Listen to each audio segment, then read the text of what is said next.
If you are looking to create content that will generate leads and sales, then watch on. What you need to understand when creating content to create sales is you have to understand the buyer's mindset. What you do not want to do is target the whole of the market. By the whole of the market, what I'm meaning is imagine we're selling mountain bikes, we target everyone who is into mountain biking. Because what that means is we're targeting people who already have a mountain bike. So they exist within the mountain bike market. What we have to do is we have to target people with commercial intent and transactional intent.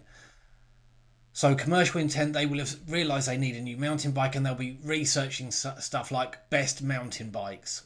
Transactional intent is where they're actually they're searching for an offer.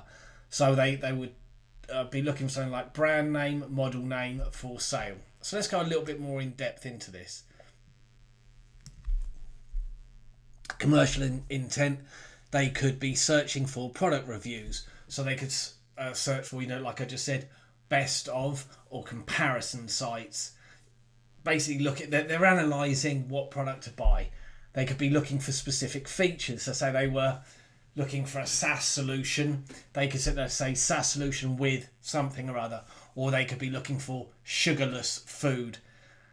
They could be looking for social verifications. They could be searching for Trustpilot reviews on something, testimonials.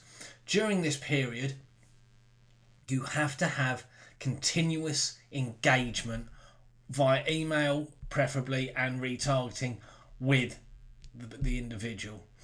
We then move forward to transactional intent, and this is where they are searching for direct purchase keywords. They could have buy, order, purchase within their search terms.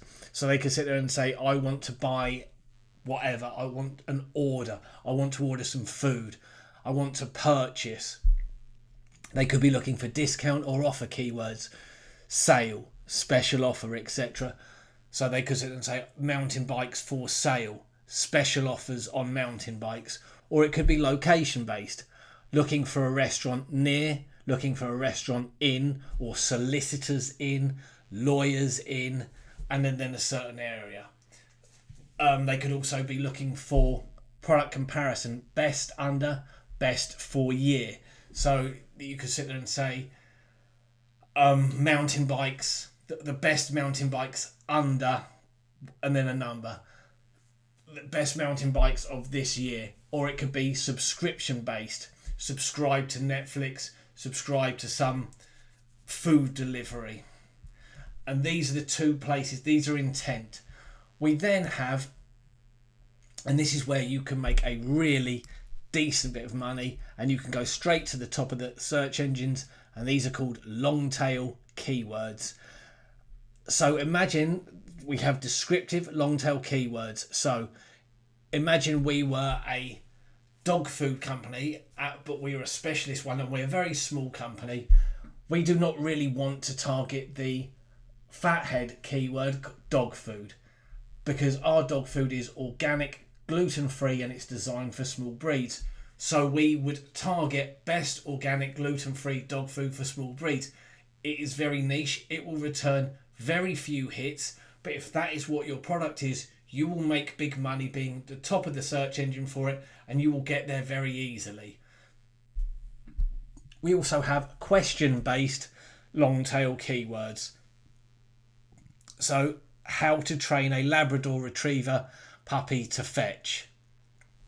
If you are a dog trainer, that is something that would be very beneficial for you, because you could put your page up there and you could say, hey, you don't have to train your Labrador Retriever puppy to fetch, I will do it for you. Or you could have something that is business based, so it could be how to file a tax return in a certain area, and then you would then sit there and say, I will do it for you if you don't want to do it yourself. And that is a very good way of selling online. We then have location based long tail keywords. So for instance, Italian restaurant with outdoor seating in downtown Seattle. Again, very niche. It would be very easy to get top of the search engine for there. So anyone searching for that, they then see your restaurant come up top, which was very easy for you to get up there. You will be doing bookings. We have product attribute long tail keywords. So this lightweight waterproof backpack for hiking. As you can see, we are not just targeting waterproof backpacks. We are very specific in the terms here. So we have gone for lightweight, and this is a hiking backpack. We then have comparison long tail keywords. Differences between iPhone 13 and Samsung Galaxy S12. That would actually be quite hard to actually get, but if we were a shop and we were selling both of them, that would do very well for us. And this is what you should put into your content strategy. If this is of help to you, please follow my channel for more videos, and I hope that has helped you.